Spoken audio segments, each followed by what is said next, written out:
His son was at NYU, and that made the old man happy, though he could feel the world between them growing wider every day. One went to law school, the other made pizza. There was very little else to say. So at deepest blue of evening, he would leave his sister's boy to roll the dough and take a walk across the square with a bright-eyed young killer who came to buy his pizza. Kid was smart enough to listen to him, learn a thing or two, and the old man felt a secret thrill in the cocky youngster's presence. The kid was him, not 30 years before. I've been meaning to ask you, what do you think about the Saint of Killers? Huh? 4 years you've been whacking guys. You're trying to tell me you never heard about the Saint? I remember this nigga in the kitchen one time came fucking close to getting me before I got him. He's saying like a prayer to someone, and it didn't sound like Jesus. And he told the kid the version he'd been told of a story about to begin. It was a different time, a time of Indians on the warpath, showdowns in saloons, of buffalo girls and six guns, and dying ranges under desert sunsets. And for stories, it was the greatest time of all. There was William Bonney, who Pat Garrett made 21 forever, and J.B. Brooks, the shootist who chose to die the way he lived. There was Charlie Goodnight, first to put a herd into Wyoming, and Josie Wales, the Army of One, and old man Chisholm, whose wagons marked the way to Kansas for the cowboys. There was Bowie and Crockett and Travis and 180 men who took the Alamo with them into history. There was Ethan Edwards, who rode a trail of hate for 5 long years, and Woodrow Call and Gus McCrae, who brought the Hat Creek mob on the cattle drive of a lifetime, and Jesse James, who died at the hands of a traitor and a coward, and William Money, who one black night in 1880 was to score in a hail of bullets and kill 6 men and ride out unscathed of the town too terrified to face him. It's been so long since then that I no longer know which of them are truth and which are only legends. Back when he was just a man, before the world shook to the thunder of his guns, there was yet some good in his heart, and that was the tragedy. He rode down out of New Mexico and across the frozen Llano Estacado into Texas, in the terrible winter of '86 when the Northerns blew bad enough to end the great trail drive forever. Just a stupid and weathered man on a flea-bitten mare, the Walker Colt worn backwards on his hip, and the Henry rifle by his saddle, silent now for many a year. He'd fought for the South for no reason he could now recall other than the same one all men fought for, because he'd been a damn fool. And yet within his eyes were embers of what had once been an inferno. The day wore on and the snow fell harder, and 20 miles to the east a band of scum appeared from out of the gathering blizzard, hopelessly lost. A dozen worthless sons of bitches, and whoever sent the storm that turned them from their course. Surely the hands that caused such woeful misdirection was not God's. Reckon if I was to see us come riding in like this, I'd about cover my saddle in shit. Damn, but you think of some stupid things, preacher. You're on our side. What do you have to be scared about? Merely hypothesizing some, Gumbo. We must present a terrifying sight to an onlooker riding down out of a blizzard as we are. Ain't nobody dumb enough to be out in a damn blizzard to see us. And I'm so cold I'm fixing to piss a big yellow icicle. We gotta get a glimpse of the sun so we can get back to heading for Mexico. Make us some money hunting Apaches. Bountiful scalps never withstanding, I don't know. I got no hankering to have my pecker fed to me raw. Hell, preacher, we ain't going within 100 miles of no real Apache. We can gather all the scalps we need with no risk to ourselves.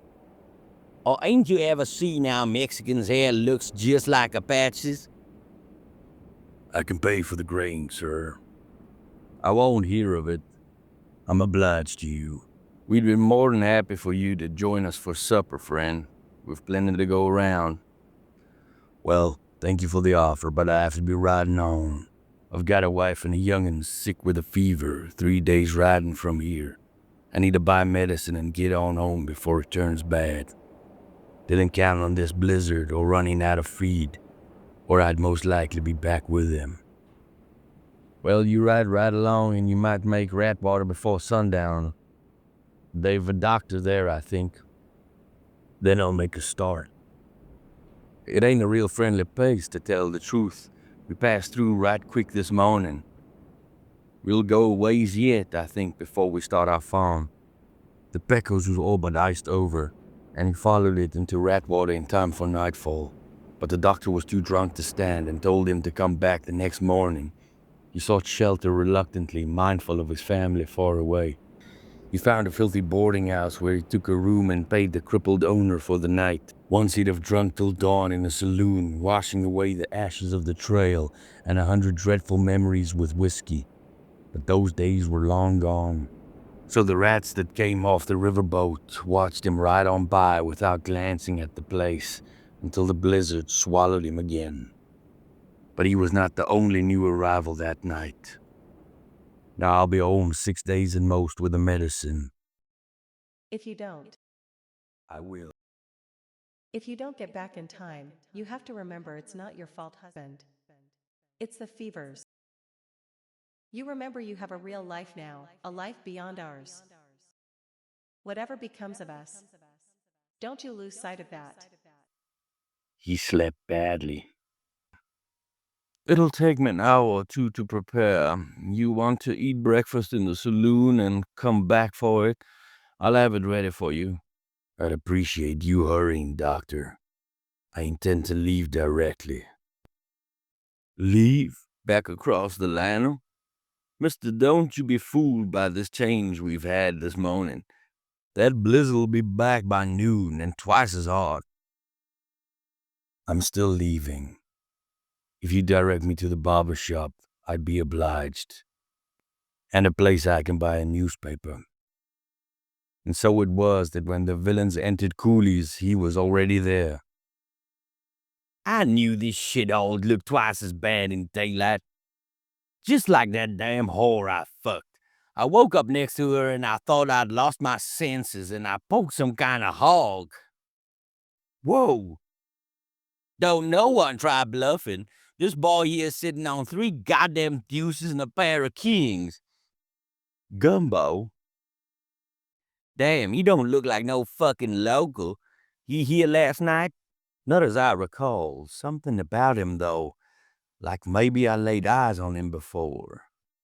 He looks like a broken down old sodbuster to me, boss. You want me to ask him what the hell he doing? I don't know. Why, I think that's a fine idea the boys had, Gumbo. Fella like that can't be too much trouble, can he? You step on over, son. See what the old buzzard has to say. Figure I just will. Don't let him sass you now. What's your name, mister? I asked you a question, old man. I don't recall seeing you before. I want to know your... Walk away, boy. What? Why, you damn old son of a bitch, you think you can tell me to...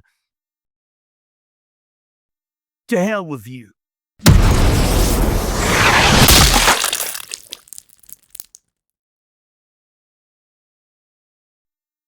Gettysburg.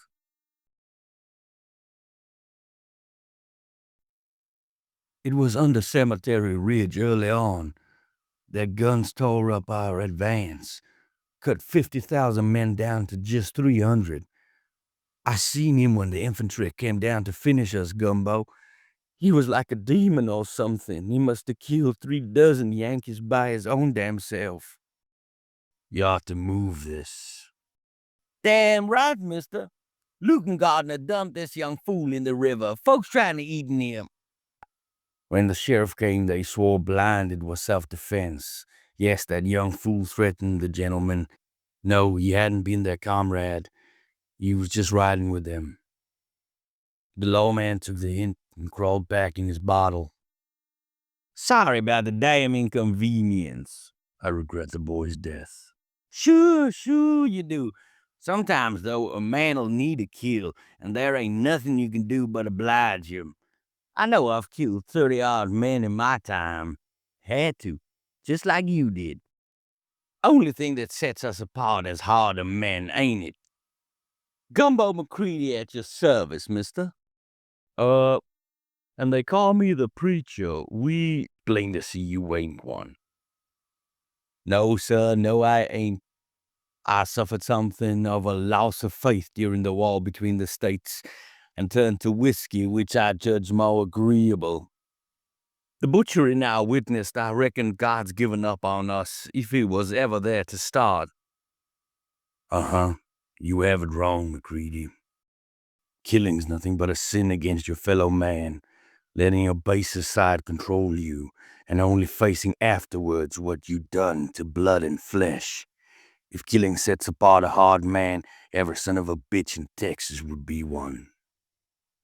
We want to... I ain't got time. Now hold on, friend. You just shot our comrade down in cold blood. Yes, I did. I won't be scorned or trifled with, not ever. But I'd have scared him off if you'd not shamed him into reaching for his pistol. Well, yes, but let's not dwell on that. We're riding down to Mexico, mister. We'd be damn glad to have you with us. Men like you and me'd work well together. Come on, what do you say? Oh, well, shut up. We're lightening out of this rat-infested dung heap. Get your horses. Let's get on to Mexico before I decide to burn this fucking town to ashes. Thinking he's too good to ride with me. So he watched McCready's gang pull out and head southwest, and an hour later made ready to set forth himself. I warn you, the sun's already gone, the snow's starting again within an hour. You'll just get lost and freeze to death, stranger. Stay and have a drink and wait out the storm. But no, he wouldn't wait. He rode as fast as he dared and spent the night in the dugout he knew from a bad old days. When morning came, the blizzard eased off once again, if only for an hour or two, and he picked up the tracks of the settlers who gave him the grain. But as the day drew on, he saw how other tracks had joined with the wagons, and soon he came upon exactly what he feared. I'm a killer! You sure are, Gumbo. Damn right I am. As much a killer as any cold-eyed Texan bastard or a drunk old son of a bitch from the stupid goddamn war. Card again. You fuck that bitch when she's already dead. It's a crime against nature. That Gumbo's a pistol. Almighty Jesus. Shit.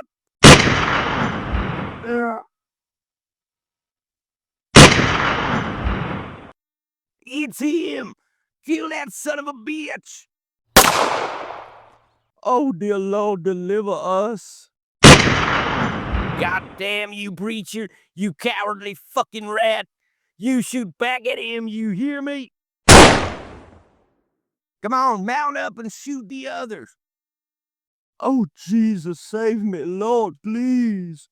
Quit your blabbering, you asshole. Shoot the horses. What are you doing? We'll strand him here. That's it. Kill 'em all. That'll do it. Right. Whoa.